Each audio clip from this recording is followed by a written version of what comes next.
Nobel Bangla, সঙ্গে রয়েছি Shyamashree. Nobel doctor চেম্বারে আপনাদের সকলকে স্বাগত জানাই। এই মুহূর্তে আমরা এসে পৌঁছেছি স্বনামধন্য হোমিওপ্যাথি চিকিৎসক নারায়ণ রায় মহাশয়ের কাছে। আমরা ডাক্তারবাবুর কাছে সরাসরি চলে যাব টিউমার সংক্রান্ত আলোচনায়। টিউমার নিয়ে বহু মানুষ ভুগছেন এবং অনেক সময় দেখা যাচ্ছে অ্যালোপ্যাথি চিকিৎসা করে কোনো রকম ফল মিলছে না, সেখানে হয়তোবা হোমিওপ্যাথি চিকিৎসা করে আপনি ফলাফল পেতেই পারেন। বারবার বলা হয় যার নেই কোনো গতি সে করে হোমিওপ্যাথি, এমনটা কিন্তু নয়। একবার এসে দেখতেই পারেন যে সত্যি হোমিওপ্যাথিতে কিন্তু একেবারে গোড়া থেকে নির্মূল করা হয় বেশ কিছু রোগ, তার মধ্যে রয়েছে টিউমার। আমি সরাসরি চলে যাব ডাক্তারবাবুর কাছে। টিউমার ঠিক কত প্রকার, কি কি? টিউমার সাধারণত আমরা দুই ভাগে ভাগ করতে পারি, বিনাইন টিউমার আর ম্যালিগন্যান্ট টিউমার। বিনাইন টিউমার সাধারণত খুব একটা শক্ত প্রকৃতির হয় না, সাধারণত নরম প্রকৃতির হয় এবং চামড়ার উপরের সাথে আলাদা লেগে থাকে না, এটা চামড়াটার স্কিনটা আলাদা থাকে এবং মুভেবল, মানে আমি যদি নাড়াচাড়া করি সেটা নড়ে। সাধারণত আমরা প্রথমে চেক আপ করে বুঝতে পারি যে এটা খারাপ টিউমার কি বিনাইন টিউমার। আর ম্যালিগন্যান্সি টিউমারটা খুব শক্ত প্রকৃতির হয় এবং স্কিন আবরণীর সাথে, চামড়ার আবরণীর সাথে লেগে থাকে এবং আশেপাশের গ্রন্থিগুলোকে অ্যাটাক করে। সেটা সিমটম দেখে আমরা বুঝতে পারি যে এটা ম্যালিগন্যান্সি হতে পারে। ম্যালিগন্যান্সি টিউমারটা খুব দ্রুত ছড়িয়ে পড়ে, মানে একটা সেল থেকে আরেকটা সেলে ছড়িয়ে পড়ে। আচ্ছা, ঠিক কী কারণে টিউমার হয়? দেখুন, টিউমারের অনেক কারণ আছে। প্রথমেই বলবো জেনেটিক কারণ, বংশগত থাকে। টিউমার বা ক্যান্সার একটা বংশগত, টিউমার থেকে যেটা ম্যালিগন্যান্সি সেটা ক্যান্সারের দিকে ধারণ করে। জেনেটিক কারণ একটা আছে, বংশগত ফ্যামিলি হিস্ট্রি দেখা যাবে টিউমারের হিস্ট্রি পাওয়া যায়। ফ্যামিলিতে কারোর ব্লাড কানেক্টেড যারা, তাদের যদি টিউমার থাকে তাহলে টিউমার হওয়ার সম্ভাবনা থাকে। এছাড়া আরও অন্য কারণ আছে।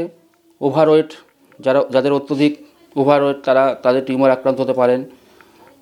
ফ্যাটি ফুড খাওয়া, ফাস্ট ফুড খাওয়া, অত্যধিক ফাস্ট ফুড যারা খান তাদের টিউমার হওয়ার সম্ভাবনা থাকে। হোমিওপ্যাথি মেডিসিন এই মুহূর্তে দাঁড়িয়ে কতটা কার্যকর টিউমারের ক্ষেত্রে? টিউমারের ক্ষেত্রে হোমিওপ্যাথিক মেডিসিন খুবই কার্যকরী আমি বলবো। যেখানে অ্যালোপ্যাথিক সিস্টেমে অপারেশন করতে হয়, সত্যি কথা অ্যালোপ্যাথিক সিস্টেমে অপারেশন ছাড়া টিউমার নির্মূল করা যায় না। সেখানে আমাদের হোমিওপ্যাথিক মেডিসিন অ্যাপ্লাই করে পেশেন্টের সিমটমের উপর ভিত্তি করে যদি আমরা অ্যাপ্লাই করতে পারি তাহলে টিউমারের ট্রিটমেন্টে খুব আশাপ্রদ রেজাল্ট পাওয়া যায়। আচ্ছা, এবার আমরা আলোচনা করব ব্রেস্ট টিউমার। বেশিরভাগ, মানে বলতে গেলে এই মুহূর্তে দাঁড়িয়ে আমাদের দেশের প্রতি 100 জনে 30 জন সাফার করছেন ব্রেস্ট টিউমারে। ব্রেস্ট টিউমার নিয়ে ভোগান্তির সীমা নেই এবং অনেক চিকিৎসা করেও কিন্তু প্রাণ বাঁচানো সম্ভব হচ্ছে না। তাই আজকে আমরা প্রথমেই আলোচনা করব ব্রেস্ট টিউমার নিয়ে এবং ডাক্তারবাবুর কাছে জানতে চাইব ব্রেস্ট টিউমার বিষয়টি কি। দেখুন, ব্রেস্ট টিউমার অনেক রকমই হয়। সাধারণত নর্মাল যে টিউমারগুলো আমরা দেখি সেগুলোকে বলি ফাইব্রোঅ্যাডিনোমা, যেটা কমন দেখা যায়। এই ফাইব্রোঅ্যাডিনোমা টিউমারগুলো বিনাইন হয়, এগুলো সাধারণত ক্ষতিকর হয় না। যদি কারোর সারা জীবনও থাকে ফাইব্রোঅ্যাডিনোমা, খুব একটা ক্ষতি করে না, কিন্তু পেন হয়। পেনের জন্য অপারেশন করতে বাধ্য হয় পেশেন্টরা, প্রচণ্ড পেন হয়, আস্তে আস্তে বড় হয়, কিন্তু ক্যান্সারাস না, কার্সিনোমা না। ফাইব্রোঅ্যাডিনোমা থাকে একটা, আর হচ্ছে কার্সিনোমা যেগুলো হয় সেগুলো ক্ষতিকর। সেইগুলো যদি ফার্স্ট স্টেজে না ধরা পড়ে তাহলে পরবর্তী ক্ষেত্রে সেটা ছড়িয়ে পড়ে আর কি। তার পাশাপাশি জানতে চাইবো যে নর্মাল নাকি কার্সিনোমা সেটা কিভাবে বোঝা যায়, মানে কিভাবে কি কি সিমটম থাকে সেগুলোর? ডাক্তারবাবুরা প্রথম চেক আপ করলে বুঝতে পারেন, কিছুটা বোঝা যায়। তারপরে বিভিন্ন আলট্রাসোনোগ্রাফি বা মেমোগ্রাফি করলে বোঝা যায় যে রিপোর্টটা কতটা খারাপ। লাস্টে যে বায়োপসি করে ডিটেক্টেড হয় যেটা কার্সিনোমা। আরও একটা বিষয়, যে ব্রেস্ট টিউমারের ঠিক কী কী সিমটমস, মানে প্রথম দিকে হয়তো বুঝতেই পারছে না অনেকে, ফার্স্ট স্টেজটা বুঝতেই পারেন না, সেকেন্ড স্টেজ একেবারে লাস্ট স্টেজে গিয়ে ধরা পড়ে। সেক্ষেত্রে একেবারে ফার্স্ট উপসর্গ কী কী রয়েছে? প্রথমেই আমি বলবো সবার মা বোনদের প্রথমেই আমি বলবো যে এটা বিশেষ করে পিরিয়ডের 7 দিন পরে সবারই ব্রেস্ট চেক আপ করা দরকার। হাত দিয়ে দেখা উচিত কোথাও চাকা বা দলা আছে কিনা, এটা একটু ভালোভাবে পর্যবেক্ষণ করলে সবাই বুঝতে পারে। এটা একটা সিমটম। প্রথম হচ্ছে চাকা বা দলা, ব্যথা নেই কিন্তু বা চাকা বা দলা হয়ে থাকলে সেটাকে অবশ্যই নজরে রাখতে হবে এবং ডাক্তারবাবুর সাথে কনসাল্ট করতে হবে। এছাড়া আছে আপনার চামড়া যদি ঘন ঘন ফুসকুড়ি হয় বা অ্যালার্জি যেটা হয়, চুলকানিটা হয়, অত্যধিক চুলকাচ্ছে, কোথাও নেই, ব্রেস্টে অত্যন্ত ফুসকুড়ির মতো হচ্ছে, চুলকাচ্ছে, এটা একটা কারণ হতে পারে। তারপরে অনেক সময় নিপিলটা ভিতরের দিকে ঢুকে যায়, এটাও একটা সিমটম। এইগুলো খেয়াল রাখতে হবে। ব্রেস্ট ক্যান্সার যে হয়েছে সেটা কিভাবে বুঝতে পারা যাবে? ব্রেস্ট ক্যান্সার হলে প্রথমেই বুঝতে হবে যে মেমোগ্রাফি করা উচিত প্রথমেই, অথবা ইউএসজি। এই দুটো করে ডিটেক্টেড ফার্স্ট স্টেজে কিছুটা বোঝা যায় আইডিয়া, তারপরে যে বায়োপসি করলে পুরোপুরি ডিটেক্টেড হয় এটা। আর ব্রেস্ট ক্যান্সার হওয়ার কারণ কি? ব্রেস্ট ক্যান্সার হওয়ার কারণ প্রথমেই বলবো জেনেটিক একটা কারণ আছে। ফ্যামিলিতে বাবা মার কারোর যদি থাকে, মা বা ব্লাড কানেক্টেড কারোর যদি থাকে, তাদের ব্রেস্ট ক্যান্সার হওয়ার সম্ভাবনা থাকে। ওভারওয়েট একটা কারণ। যারা অত্যধিক স্মোকিং করেন বা মদ্যপান করেন তাদের ব্রেস্ট ক্যান্সার হওয়ার সম্ভাবনা থাকে। এছাড়া আরও অনেক কারণ আছে, সব কারণ সবসময় পাওয়া যায় না, কিন্তু এগুলো জেনেটিক একটা বড় ফ্যাক্টর, জেনেটিক কারণ। ব্রেস্ট ক্যান্সারের ক্ষেত্রে কি কি হোমিওপ্যাথি মেডিসিন রয়েছে? দেখুন, আমরা তো পেশেন্টের সিমটমসের উপর ভিত্তিতে ট্রিটমেন্ট করি। আমরা অনেক ওষুধই আছে যেগুলো একজন পেশেন্টের ক্ষেত্রে এক এক রকম আমরা সেটা আমরা সিমটম দেখে মেডিসিন আমরা সিলেকশন করি। বহু মেডিসিন আছে, যেমন কিছু আমরা বলতে পারি কোনিয়াম আছে, conium maculatum, calcarea fluor, calcarea phos, natrum mur, এরকম প্রচুর ওষুধ আছে যেগুলো আমরা সিমটম দেখে আমরা অ্যাপ্লাই করি। কি কি উপসর্গ দেখলে ব্রেস্ট ক্যান্সার বুঝতে পারা যায়? দেখুন, এটা আমি আগেই বলেছি, সিমটমগুলো যে কোথাও কোনো অসুবিধা হবে, লাম্প বা অন্য কোনো অস্বাভাবিকতা দেখলে সেইগুলো তো প্রথমেই বলেছি। কিন্তু টিউমার হলেই যে ক্যান্সার হবে এরকম ভাবার কোনো কারণ নেই। সেইটা আগে তো পরবর্তীতে অনেক পরীক্ষা নিরীক্ষা আছে। টিউমার হলেই যে ভয় পাওয়ার কিছু নেই যে আমার যে ক্যান্সার হয়েছে, কিন্তু ক্যান্সার ডিটেক্টর তো পরে সেটা করা হয়, কিন্তু সচেতন থাকতে হবে। মানে সেক্ষেত্রে কোনো বিশেষ উপসর্গ নেই, বোঝার উপায় নেই মেমোগ্রাফি ছাড়া? না, মেমোগ্রাফি ছাড়া তো বোঝার উপায় নেই, কিন্তু আগে তো বুঝতে হবে নিজেকে। যদি কোনো অস্বাভাবিকতা থাকে তবে ডক্টরবাবুর সাথে দেখা করতে হবে। একেবারেই। এবার একটু ডাক্তারবাবুর কাছে আসবো যে অ্যাওয়ারনেস প্রথম থেকে কিভাবে সচেতন হওয়া যাবে ব্রেস্ট ক্যান্সার বা ব্রেস্ট টিউমার সম্পর্কিত? সচেতন প্রথমেই আমি এটা আগে একবার বলেছি সচেতনতার ব্যাপারে। প্রথমেই যে আমাদের মেন্সের পিরিয়ডের 7 দিন পরে সবাইকেই চেক আপ করা উচিত, যে কোনো অস্বাভাবিকতা, কোনো চাকা বা লাম্প অনুভব করছি কিনা, এটাকে অবশ্যই খেয়াল রাখতে হবে। যে বললাম যে নিপিল অনেক সময় ভিতর দিকে ঢুকে যাচ্ছে, এটাও একটা কারণ, এটাকেও খেয়াল রাখতে হবে। কোনো অস্বাভাবিকতা, কোনো গোটা উঠছে, ফুসকুড়ি হচ্ছে, অত্যধিক অ্যালার্জি হচ্ছে, অত্যধিক চুলকানি হচ্ছে, এগুলোকে খেয়াল রাখতে হবে। এইভাবে আমরা সচেতনতা বাড়াতে পারি। এবার আমরা যে বিষয়টা নিয়ে আলোচনা করব, ইউটেরাস টিউমার এবং ইউটেরাস ক্যান্সার, এই দুটিতে আক্রান্ত বহু শতাংশ মা বোনেরা রয়েছেন এবং তাদের বিভিন্ন সমস্যা কিন্তু বারবার আমাদের কাছে তারা জানান। ডাক্তারবাবুর কাছে চলে যাব। ইউটেরাস টিউমার ঠিক কিভাবে তৈরি হয়, এটা কোথা থেকে উৎপত্তি হলো, কেন হয়? দেখুন, আমি প্রথমেই বলি, এটাকে আমরা বলি ইউটেরাইন ফাইব্রয়েড বা মায়োমা। এটা প্রথমেই বলি যে ইউটেরাইন ফাইব্রয়েডটা খুব একটা ক্ষতিকর না।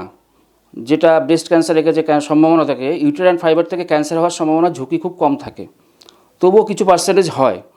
ইউটেরাইন ফাইব্রয়েড সাধারণত ক্ষতি করে না, কিন্তু দেখা গেছে পেশেন্ট অপারেশন করতে বাধ্য হয়েছে এই কারণে অত্যধিক এত ব্লিডিং হচ্ছে, কোনোভাবেই ডাক্তারবাবুরা বন্ধ করতে পারছে না, টিউমারটা অত্যধিক বড় হয়ে গেছে, সাথে পেন আছে, এই জন্য অপারেশন করতে বাধ্য হয়। কিন্তু ক্যান্সারের সম্ভাবনা কম থাকে। ক্যান্সার হয় কিন্তু ক্যান্সারের সম্ভাবনা কম থাকে। ইউটেরাইন ফাইব্রয়েড আপনার ইউটেরাসের ভিতরেও হতে পারে, বাইরে হতে পারে, অনেক সময় ইউটেরাসের যে পেশি আছে সেই পেশির মধ্যেও থাকতে পারে। সেক্ষেত্রে প্রাণের ঝুঁকি কতটা রয়েছে? প্রাণের ঝুঁকি অল্প আছে, সম্ভাবনা কম।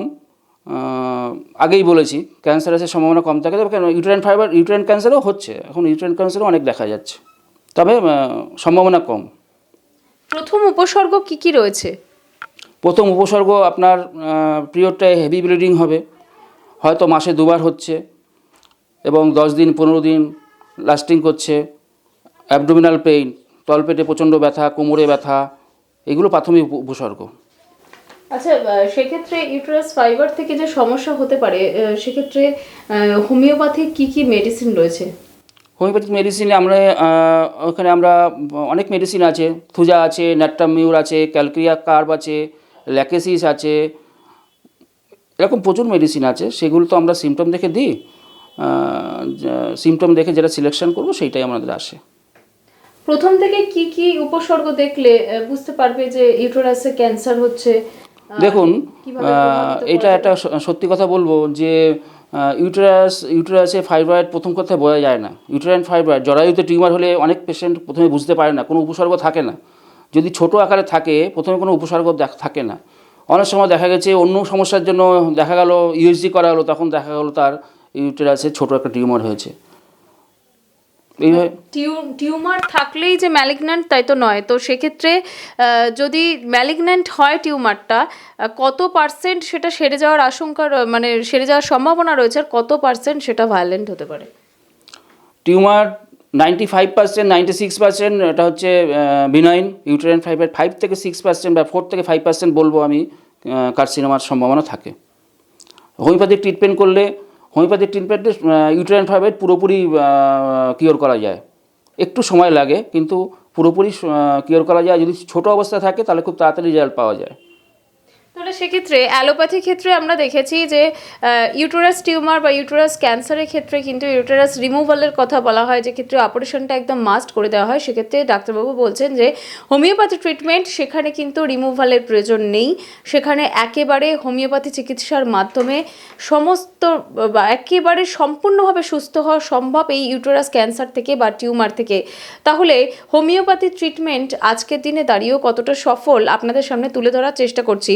আমি ডাক্তারের বাবুর কাছে যাব যে হোমিওপ্যাথির ক্ষেত্রে সরকারি কি সাহায্য এই মুহূর্তে দাঁড়িয়ে আপনারা পাচ্ছেন? হোমিওপ্যাথির ক্ষেত্রে সরকারি সাহায্য এখন প্রচুর আছে। প্রথম কথা বলবো, সরকারি মেডিকেল কলেজ তৈরি হয়েছে বিভিন্ন জায়গায়। আমাদের ওয়েস্ট বেঙ্গলে অনেক সরকারি মেডিকেল কলেজ আছে, এবং যারা নতুন পাস করে বেরোচ্ছে তারা এখন সরকারি গভর্নমেন্ট হসপিটালে চাকরি পাচ্ছে। হেলথ সেন্টারগুলো যেগুলো আছে পঞ্চায়েত এলাকায়, সেখানেও হোমিওপ্যাথির ডাক্তাররা প্রত্যেকেই সুযোগ পাচ্ছে, এবং সরকারি সহায়তা এখন হোমিওপ্যাথির ভালো জায়গায় আছে। তাহলে যারা মেডিকেল পাস করছে হোমিওপ্যাথিতে তারা সরকারি ডাক্তার হিসেবে রেজিস্ট্রেশন সার্টিফিকেট নিয়ে তারা কাজ করছে? অবশ্যই। তাহলে এই মুহূর্তে দাঁড়িয়ে হোমিওপ্যাথি আজকে দেশের কোথায় দাঁড়িয়ে আছে আপনাকে যদি এক লাইনে বলতে বলি? হোমিওপ্যাথি দেশের এখন আমি প্রথম সারিতেই রাখবো হোমিওপ্যাথিকে। আর আপনার যে সমস্ত পেশেন্ট রয়েছে বা যারা আসতে চাইছেন তাদের জন্য কি বার্তা দেবেন? যে হোমিওপ্যাথিকে অনেকে ভয় করে যে হোমিওপ্যাথিতে আসলে যদি রোগটা বেড়ে যায় বা কোনোভাবে যদি ছড়িয়ে পড়ে সেটা যদি আর কিওর করা পসিবল না হয়, সেক্ষেত্রে কি বার্তা দেবেন? হ্যাঁ, এটা সত্যি কথা। অনেকেই ভালো ডাক্তারবাবু আমাদের কাছে চলো ওষুধ তো আমরা এসছি, আমাদের অসুখটা তো বেড়ে যাবে না, এই ধারণাটা আছে যে হোমিওপ্যাথি ট্রিটমেন্ট হয়তো প্রথমে বাড়িয়ে দেয় পরে কমিয়ে দেয়। কিন্তু যদি ডায়াগনোসিস ঠিক হয়, এই ধারণাটা পুরোপুরি ভুল যে হোমিওপ্যাথিতে বেড়ে যায়। হোমিওপ্যাথিতে পুরোপুরি সুস্থ হওয়া যায়, একটু ধৈর্য রাখলে পুরোপুরি সুস্থ হওয়া যায়। একেবারেই। তাহলে আপনাদেরকে দেখালাম যে হোমিওপ্যাথি ট্রিটমেন্ট তা কিন্তু একেবারে বিফল যায় না। আপনারা যদি ধৈর্য ধরেন তাহলে কিন্তু হোমিওপ্যাথি ট্রিটমেন্ট আপনাদের সামনে একেবারে উজ্জ্বল ভবিষ্যৎ তুলে ধরতে পারে। এমনকি শল্য চিকিৎসা অর্থাৎ এই যে অ্যালোপ্যাথি যে কাটা ছেঁড়া, তার থেকে কিন্তু আপনারা নির্দ্বিধায় সরে গিয়ে হোমিওপ্যাথি ট্রিটমেন্ট করাতে পারেন। শুনলেন তো আমাদের কাছে যে টিউমার, জরায়ু টিউমার এবং বিভিন্ন ধরনের টিউমার থেকে শুরু করে ক্যান্সার নিরাময় পর্যন্ত গুরুত্বপূর্ণ ভূমিকা রাখছে হোমিওপ্যাথি, এবং এই মুহূর্তে দাঁড়িয়ে হোমিওপ্যাথি কিন্তু দেশের একটা উচ্চ স্থানে দাঁড়িয়ে রয়েছে। সেখানে সরকার স্বীকৃতি রয়েছে, পাশাপাশি তারা কিন্তু সরকারি মেডিকেল কলেজগুলোতে প্র্যাকটিস করছেন হোমিওপ্যাথি ডাক্তাররা। এই সংক্রান্ত আলোচনায় আমরা এতক্ষণ আমাদের সঙ্গে ছিলেন বিশিষ্ট ডাক্তারবাবু নারায়ণ রায় মহাশয়। তাকে অনেক ধন্যবাদ আমাদের সঙ্গে থাকার জন্য। আপনারা দেখছেন নোবেল ডাক্তার চেম্বার দেখার জন্য আবারও চোখ রাখুন। অন্য পর্ব নিয়ে আবারও আসবো আপনাদের সামনে।